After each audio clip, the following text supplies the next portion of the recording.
if we collapse, then the entire world pretty much collapses. Yeah.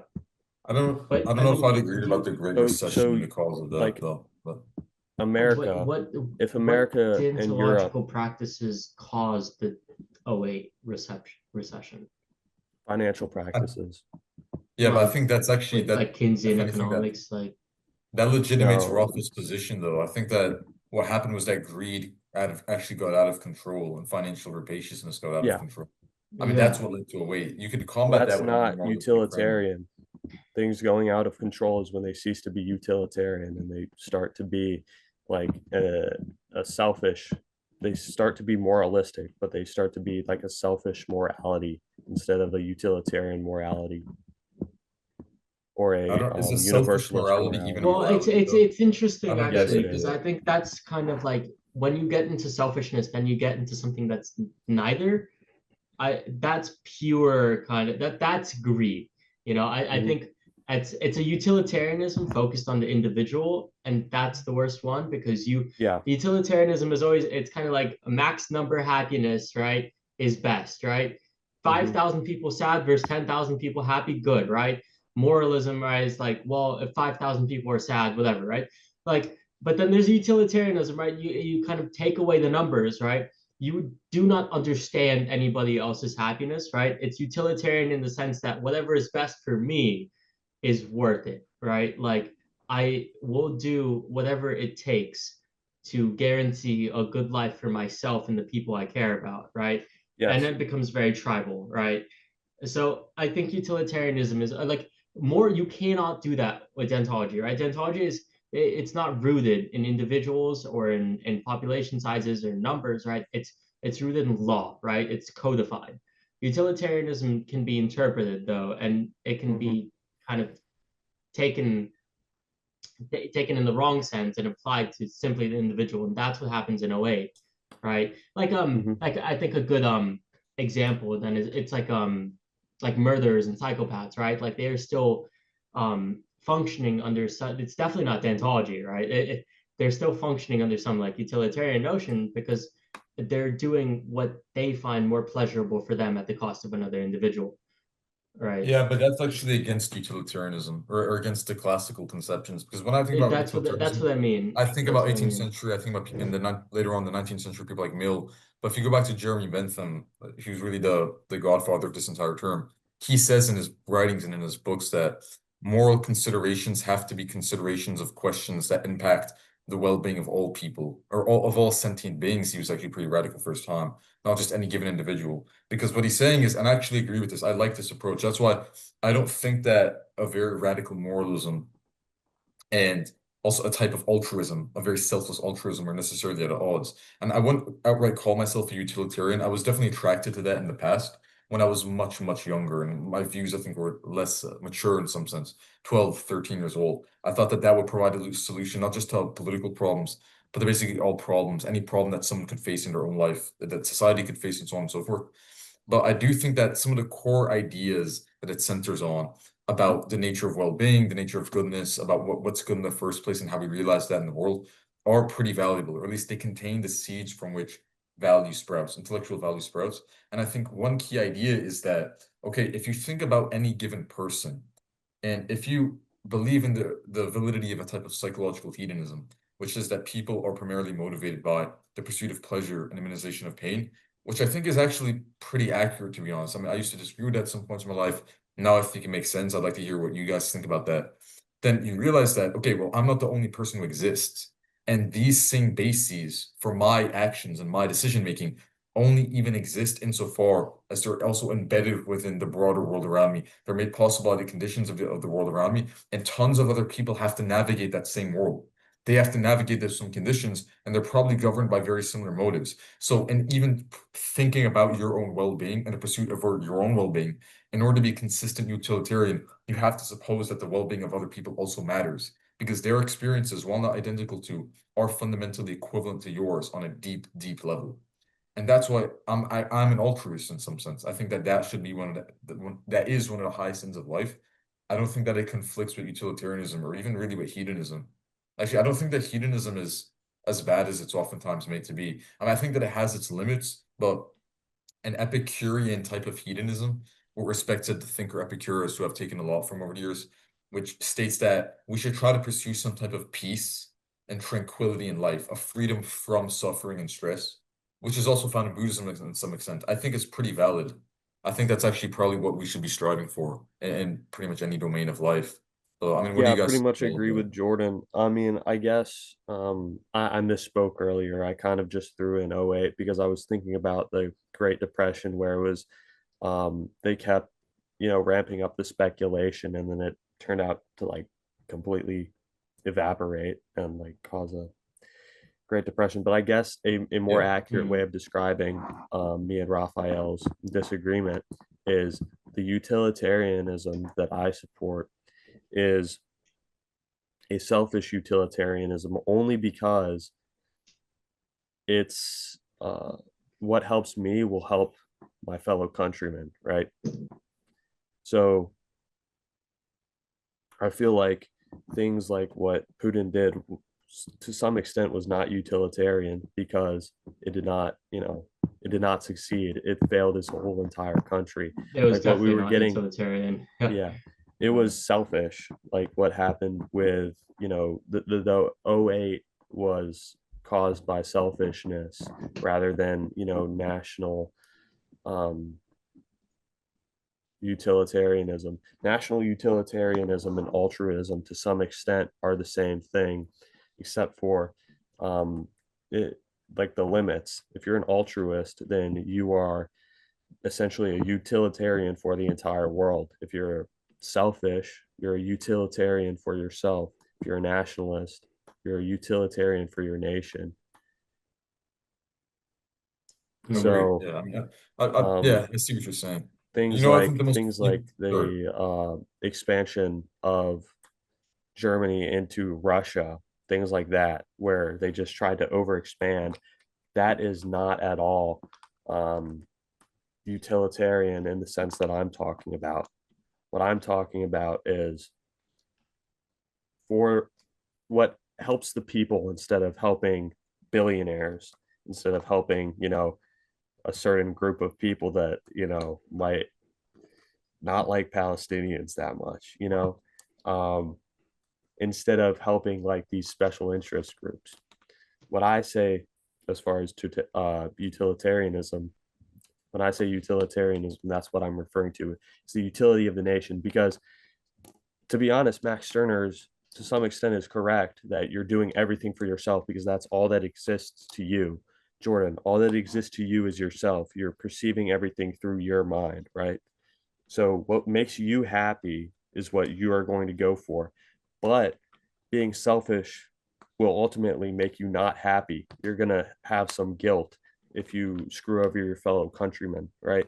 So actually, what is going to give you the most, I guess, hedonistic pleasure is to some extent doing things that are honorable because you like being socially praised for being honorable more than you like being rejected I for like being being socially selfish. praised for being a good boy.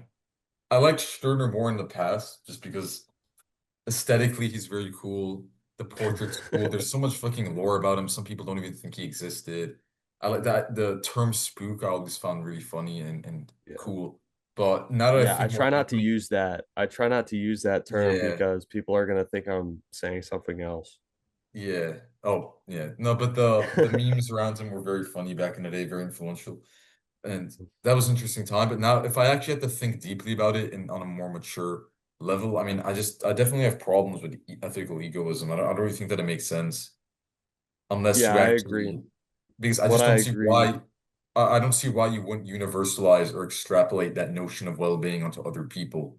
Because if you think that your well-being matters, and why wouldn't the well-being of other people matter? I mean, because you know what's interesting is that people's because they're not you. specific people's Yeah. specific Who knows if preferences other might people exist?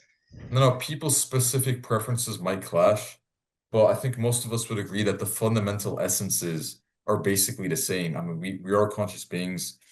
We're experiencing the world through our minds, and we See, do but have, most, we I guess share a some people are fundamental just desire, I don't think. think that, So I I think you guess. have to universalize morality. It can't really be specific to the actions of individuals.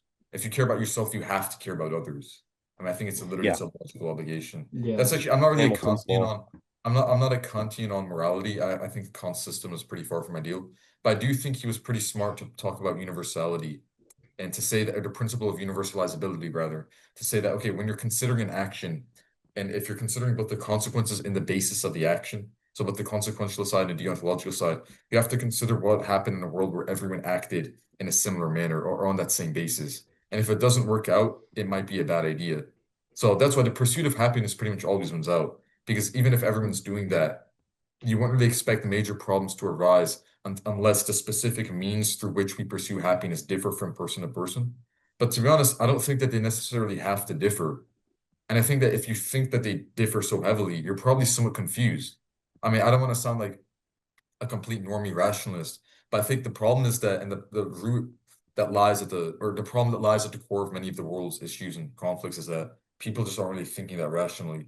I think rationality is a very, very powerful tool. Not to go full Reddit atheist and shit, but I think it's beautiful. And I think I'm not a Platonist also, but I do really like that Platonic idea that logic might actually be a gateway to this transcendent truth that we can't really access through the senses. I'm curious, did you ever stumble on that idea? It could be a gateway to the Yes. theory of forms. So I'm pretty Here's sympathetic to that here's type of idea. But there's, Oh, yeah, sorry, go ahead. Yeah. here's my Okay, sorry. Can I well, response to, really I quickly? guess. Can I just say good night to you all? Yeah. oh yeah, Good bye, man. Yeah. night. Thanks for joining. All right. You have to Bye go. bye. Yeah, All it's right, been have a good lovely. one. Yeah, let me know about I'm the gonna, next podcast, Jordan. yeah, Nice to meet you. we should do more On a pods nine. like this that are just completely improvised. I mean, this was sick. I loved it. Yeah. Yeah. Yeah, There were yeah, some it was a moments great where it conversation. dragged where we can just cut that out. Yeah, but it was great. I mean, yeah, thanks Yeah, Rob, for coming, man. It's been a while yeah, since we yeah. It talked. was great. Yeah, it's been All a right, peace good out. If you're time. gonna go, All then right. yeah, peace out. But oh fuck, you know what I wanted to ask? Oh man, I should have asked this while Ralph was still here because it's so important. But because I have to go as well. I'm trying to get enough sleep. Okay. But what do you guys think? First of all, we're still recording, right? Because I want this to Yeah, be we're in. still Okay, okay. recording. I think for the last question, because this really sums it up, and I feel like this is what people are basically avoiding in life, which they shouldn't. But it also ties into my period of fascination with the self-improvement YouTubers and all that. You guys know, people like Hamza, those types of YouTubers, because I actually just completely forgot about pretty much all of that. And you know what I'm saying? Can you guys relate to this? I haven't been in that headspace in a long time. You know what I'm Yeah, saying? bro, I need to lock in. The headspace of I following think it those was a guys, grift. I think it was all a grift. Yeah. the headspace of following those guys and trying to copy everything that they No, talk all about. of that was a Um, grift. They were grifters. Yeah, I mean, Yeah. it's not just people like Hamza, it's Jack Denmo who recently moved to that scene, and there are many other guys like No, this. he got arrested and is in jail for like rape. Jack Denmo. Really? Yeah. Yeah. You're He got kidding. charged with rape and now he's serving like I You're think he's serving joking. 5 years. I'm not You're joking. I think joking. he's serving like 5 years in jail. Anyway, what I was trying to respond to Jordan talking about Kant, and I completely disagree that about universal happiness, right? I Oh think my God, he Schopenhauer did. I think Schopenhauer Wait, hit it on the head completely. I think Jacob just Wait, so wait, Yeah. wait. I just looked it up. you can confirm that he was arrested. Okay. Sorry, because this is important for me. Okay, yeah. We know who this guy is. Okay. Do you know YouTube him? terminates video channels of convicted Hamilton rapist. What is this? A Hamilton YouTuber was sentenced to 3 years behind bars for sexually assaulting a McMaster University student in 2020. What? Oh, yeah, this is Yeah. insane. Oh, Oh, so so you he were did it. arrested in Canada. Oh no, sex charges dropped against Jack Densmore. Convicted sex offender and former YouTube pickup coach avoids another trial after complainant chooses No, but secrecy. dude, a more recent one says that YouTube shuts down Hamilton rapist creator. What the fuck? They YouTuber didn't Correct. even, Jack bro, they Densmore didn't even convicted of refer to sexual him by assault says he's the victim. they didn't even refer to him A by his name. YouTuber notorious for his videos of drunk university students at homecoming parties has been sentenced to 3 years in prison for sexually assaulting a McMaster University student. Wait, The is that in story contains Canada? a description of graphic assault of a Is sexual. that in A Canada? notorious YouTuber Yes, sentenced to that's in 3 years in Canada. prison Oh for fuck. raping. Dude, this is. He's cooked. Yeah. But no, So- I'm so confused because No, dude, you the know. article that says he was let go is from September, but these articles say that he was convicted for 3 years, like already sentenced. Okay. Bro, you know it's bad Anyway, when the thumbnail is this fucked. It's him in the hoodie looking sad. Hamilton YouTuber sentenced to 3 years for Yeah, he sexual could assault. release like a sad rap album. Yeah, dude, okay, I okay. had no idea about Can I this. get They back to were my grift. Yeah, point? yeah. Sorry. Okay, Keep get going. back. Okay. Yeah, look, that's So very Jordan was talking about Kant about how we can universally help everybody. I just frankly disagree. Okay. So okay. I feel like everything in life is somewhat, well, not everything, but most things are a zero-sum game. Okay. Okay. If there's a fucking, this is like very Schopenhauerian, so I might like copy something he said exactly. So if there's like a lion and a gazelle, this is the classic Yeah, I example. know. If the Yeah. lion eats the gazelle loses, but the lion wins. If we're installing financial policy, if we have free healthcare, who wins? The people. Who loses? The healthcare companies. Everybody either from any decision, everybody either wins or loses, and that's just kind of the way I think it is. I don't think there's like a way that you can help everybody. Even like if you gave everybody free water, then that's fucking over the water company. It's like, oh, the guy who runs the water company's unemployed now, and now he's like Fair skipping enough. meals. So Yeah. So you I think it's think a that zero-sum idea, game?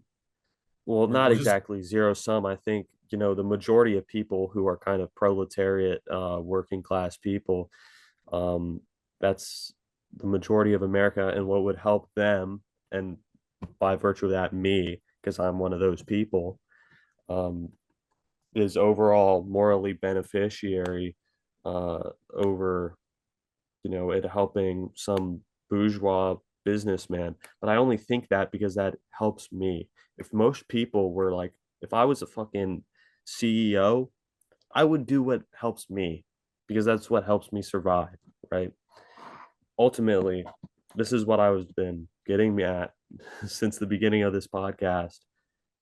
When life formed on Earth, there were probably like thousands of times where a single cell organism formed underwater sometime, and it just died because it didn't have the molecules or like the chemical reaction that was correct to reproduce.